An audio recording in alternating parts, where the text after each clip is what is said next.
કડીના રંગપુરડા પ્રાથમિક શાળાની શિક્ષિકાને world wide book of રેકોર્ડમાં સ્થાન મળ્યું. અંજલિ પ્રજાપતિ નામની શિક્ષિકાને વેસ્ટમાંથી બેસ્ટ બનાવવા મુદ્દે વર્લ્ડ વાઇડ બુક ઓફ રેકોર્ડમાં સ્થાન મળ્યું છે. સિંગલ યુઝ પ્લાસ્ટિકથી પર્યાવરણને બચાવવાનો ભગીરથ પ્રયાસ કરાયો. સામાજિક વિજ્ઞાનના શિક્ષિકા દ્વારા નવતર પ્રયોગ હાથ ધરાયો. પ્લાસ્ટિકની વેસ્ટ કોથળીઓને વેસ્ટ બોટલમાં ભરી અને અભ્યાસ સામગ્રી તરીકે ઉપયોગ શરૂ કરાયો હતો.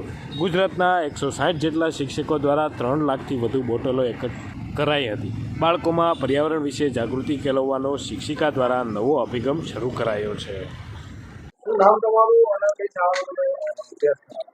મારું નામ પ્રજાપતિ અંજલિ છે. હું રંગપુરડા પ્રાથમિક શાળામાં કડી તાલુકો જિલ્લો મહેસાણામાં ફરજ બજાવું છું.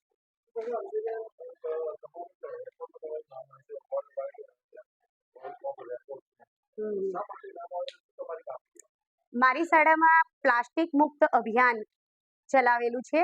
આ પ્રવૃત્તિ મારે લગભગ 1.5 વર્ષથી ચાલુ હતી અને શાળાના બાળકો ગામમાં જઈ અને લોકોને સમજાવ્યું કે પ્લાસ્ટિક જે વેસ્ટ પ્લાસ્ટિક કે જેનો રીયુઝ નથી થતો, કે જે પોલિથીનની બેગ છે, રેપરો છે, એ બધાને ગમે ત્યાં ફેંકવાને બદલે પ્લાસ્ટિકની બોટલમાં ભરી અને તમે એ શાળામાં જમા કરાવો તો અમે એ બોટલોનો TLM તરીકે ઉપયોગ કરીશું.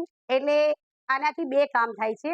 એક તો પ્રદૂષણ ઓછું થાય છે અને બીજું બાળકોની અંદર પણ પર્યાવરણ સ્વચ્છતા રાખવા માટેના ગુણો કેળવાય છે.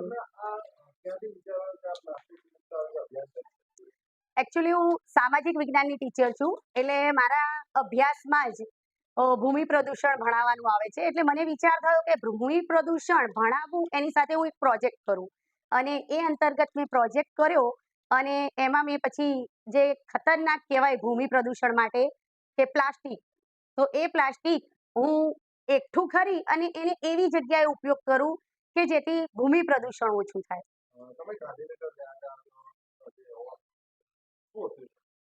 એમાં વર્લ્ડ વાઇડ બુક ઓફ રેકોર્ડમાં પ્લાસ્ટિક મુક્ત અભિયાન ચલાવવા માટેનું ભાગીદારી હતી અને એમાં અમે મારી શાળા વતી મેં ભાગીદારી નોંધાવી હતી અને એમાં પ્રમાણપત્ર અને શિલ્ડ આપીને સન્માનિત કર્યા હતા.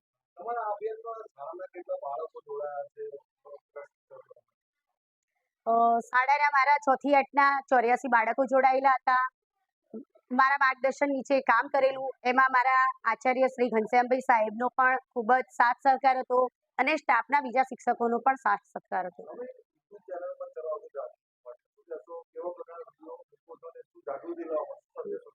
મારી યુટ્યુબની ચેનલ છે જે ફક્ત મેં મારા બાળકોની એક્ટિવિટી માટે જ હું એમાં વિડીયો અપલોડ કરું છું કે જે મેં કોઈ પણ એકમને અનુરૂપ જે પણ પ્રવૃત્તિ કરી હોય એ પ્રવૃત્તિ બાળકોની જ એ યુટ્યુબ ચેનલમાં અપલોડ થાય છે.